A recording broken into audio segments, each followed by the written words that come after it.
Why the Prophet Muhammad couldn't have written the Quran. The Quran is a book over 600 pages long. It covers a wide range of topics and was revealed bit by bit over a period of 23 years.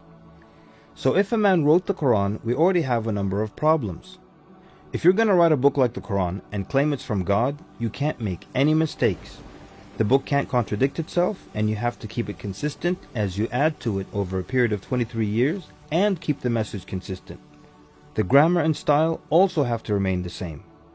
If the Quran is not from God, Muhammad would have to write it himself.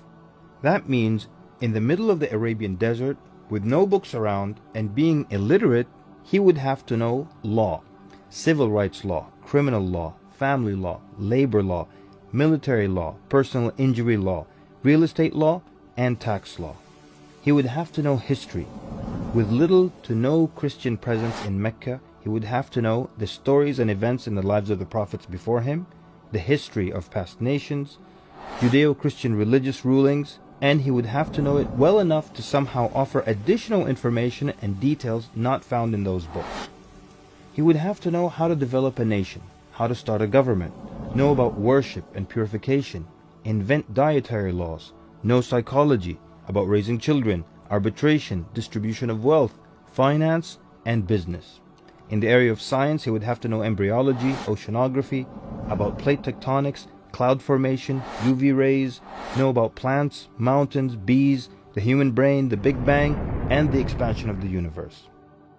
And in order to make the book complete, he would have to have knowledge of the future so he can write things that will happen in the years to come. He would have to be a time traveler in order to insert his name and mention in the Bible. If he's claiming that the book he wrote is from God, it must not have a single solution that doesn't work. He must also keep his emotions and personal life out of the book. The book should not reflect happy times nor sad times in his life. The writing should not become cheerful and optimistic, nor sad and gloomy as if a human wrote it.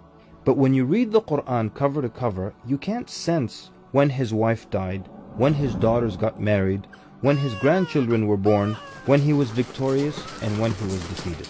To anyone who examines the Quran, it becomes perfectly clear that there is no way a man in the desert 1400 years ago could have written such a book. But what if it were a committee of brilliant minds, a secret society that is in charge of correcting, updating, and rewriting the Quran over the years? Their job would be to make sure that the book appears to be accurate, has no mistakes or contradictions, and to keep updating it to agree with science and the changing world. If that were the case, then there would be other versions of the Quran.